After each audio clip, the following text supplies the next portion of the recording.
So therefore, I will not become a candidate. The billionaire from Texas shocks his supporters. He quits. Across the country, thousands of Perot faithful are left in the lurch, wondering what to do next. We are absolutely stunned. He cannot leave. He cannot leave. And for Bill Clinton, even more pressure now to give the speech of his life.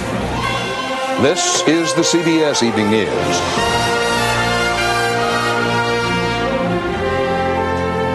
Live from Madison Square Garden in New York City and the Democratic National Convention, Dan Rather reporting. Good evening. The biggest news to hit delegates here inside the hall is out of Dallas again. Ross Perot quit. He's out of the race. He will not run for president. And suddenly, it's a whole new race. The election is once again a two-man campaign. This presents new opportunities for both President Bush and Governor Clinton and new challenges. For example, it puts even more pressure on Democratic nominee Clinton as he prepares to give his acceptance speech tonight. Our coverage begins with Bill Lagatuta in Dallas. Unpredictable to the bitter end, Ross Perot appeared today with stunning news. The can-do candidate could not finish what he had started. Our objective is to improve our country, not disrupt the political process. I believe it would be disruptive for us to continue our program, so therefore I will not become a candidate. Perot says he made his decision last night in a meeting with senior advisors, all of whom urged him to stay in the race.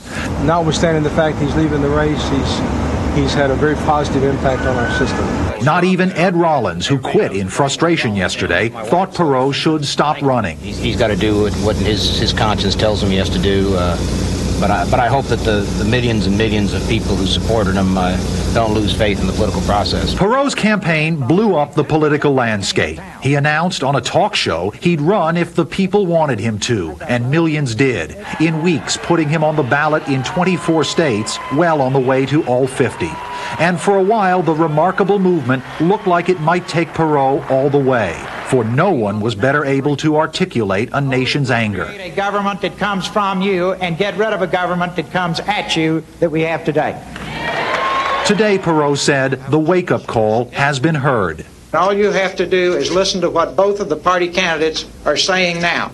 They are basically focused totally on the things that so concerned you. In the end, the man who loved the rough and tumble of the business world found he despised the even more brutal cut and thrust of politics, the probing of his past, opposition attacks, the plummeting polls, the bloodletting in his campaign. The only thing that matters to me is what the American people want.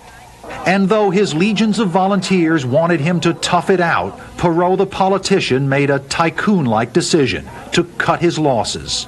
Now that the Democratic Party has revitalized itself, I have concluded that we cannot win in November.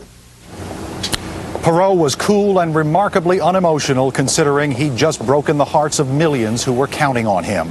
And his stunning appearance here today gave credence to all of the critics who said Perot was the kind of player who, if he didn't like the game, would pick up his football and go home. Dan? Bill, one question. Why? Was there anything that represented the, quote, final blow? Combination of things, Dan. The polls, all the bad press, the fact that his campaign staff had literally exploded underneath him this week. And Ross Perot's the kind of man who's used to getting things his way. He learned to his detriment that he couldn't control this one. Dan? Bill Lagatuta in Dallas, covering Ross Perot. Thanks. People here, people everywhere, were stunned by Perot's sudden pullout. But as CBS newsman Scott Pelley reports, it was especially personal.